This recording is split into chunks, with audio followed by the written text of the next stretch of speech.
ఒకసారి ఒక ఊరిలో పెద్ద కరువు వచ్చింది. ఒక వాన కూడా పడలేదు.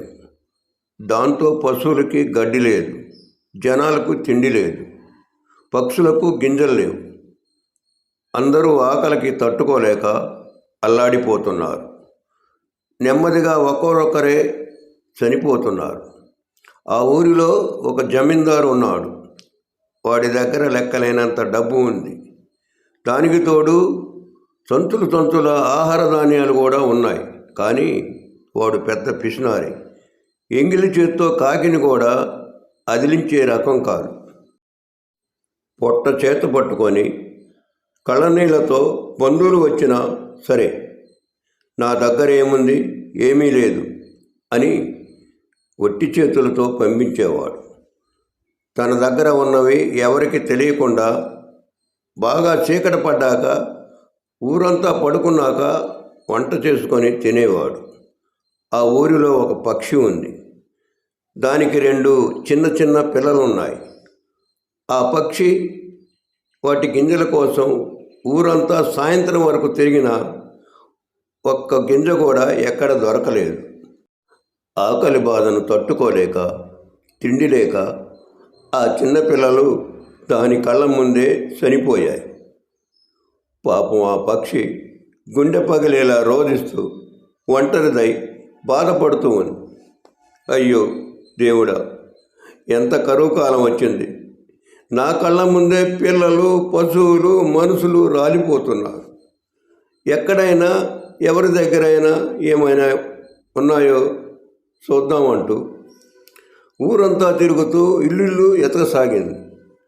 అలా ఎతుకుతూ ఉంటే అందరూ పడుకున్నాక జమీందారు ఇంటి పొగ్గొట్టంలోంచి పొగ బయటకు రావటం గమనించింది.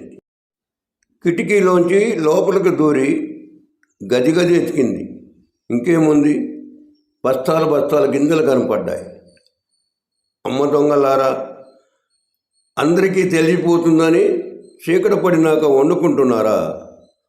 లోపల పొయ్యి దగ్గర కూర్చొని జమీందారు భార్య బియ్యం కడుగుతూ ఉంది. పక్షి వెంటనే అది పైనుండి చూశాలే దాగదులే నిజమింకా, ఎంత ఉండి ఏం లాభం, సిగ్గులేని బతుకన్నా అంటూ పాట పాడింది. ఆ పాట విని ఆమె అదిరిపడింది. భయపడుతూ ఉరుక్కుంటూ పోయి మొగుడికి చెప్పింది. ఇద్దరు కలిసి ఇల్లంతా కింద పైనంతా ఎతికారు. ఎక్కడ ఎవరూ కనపడలేదు.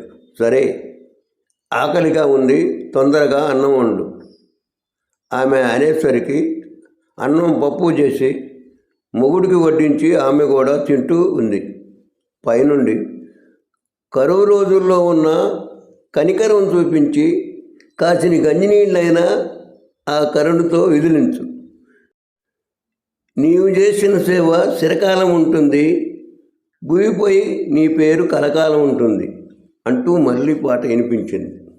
జమీందారు ఎక్కడి నుండి వినిపించిందబ్బా ఈ పాట అని ఎతుకుతూ పైన పక్షి కనపడింది.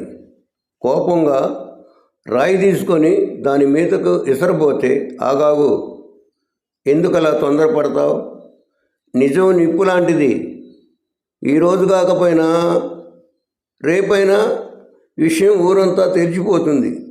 ఆకలితో ఉన్న జనాలు తప్పు ఉప్పు అని చూడకుండా మిమ్మల్ని చితకబాది మీ ఇంట్లో నున్న మొత్తం ఎత్తుకుపోతారు. దానికన్నా ముందే నీవు వాళ్ళకి అన్నం పెడితే కనీసం పేరన్నా కలకాలం నిలబడుతుంది అంది పక్షి. దానికి ఆ జమీందారు గారు, ఏమైనా చెబుతావు, మరి నువ్వు కూడా జనం కోసం మంటలో దూకమంటే దూకుతావా? చూద్దాం, దూకు అన్నాడు ఎగతాళిగా. దానికి ఆ పక్షి, నువ్వు నిజంగా మాట మీద నిలబడితే చెప్పు, ఇప్పుడే ఇక్కడే 10 మంది కోసం చావటానికి నేను సిద్ధమే అంటూ వాళ్ళ కళ్ళ ముందే సర్రును పోయి వంటగదిలో పొయ్యిలో దూకింది. అంతే, నిమిషంలో దాని ఒళ్ళంతా కాలిపోయి కళ్ళ ముందే గిలగలా కొట్టుకొని చచ్చిపోయింది. అది చూసిన మొగుడు పిల్లలు ఇద్దరు చెలించిపోయి కన్నీరు మున్నీరుగా ఏడ్చారు. చచ్చా, ఆ పక్షికున్న తెగింపు తెలివితేటలు మనకు లేకపోయినే. ఇక ఈ ఊరిలో మనం బతికి ఉన్నంతకాలం ఏ పక్షులు మనుషులు ఏదైనా సరే చావకూడదు. ఇదే ఆఖరంటూ ఊరందరినీ ఒక చోటకు పిలిచి కరువు పోయి వానలు పడే వరకు కడుపు నిండా అన్నం పెట్టి ఆదుకున్నారు ఆ భార్యాభర్తలు.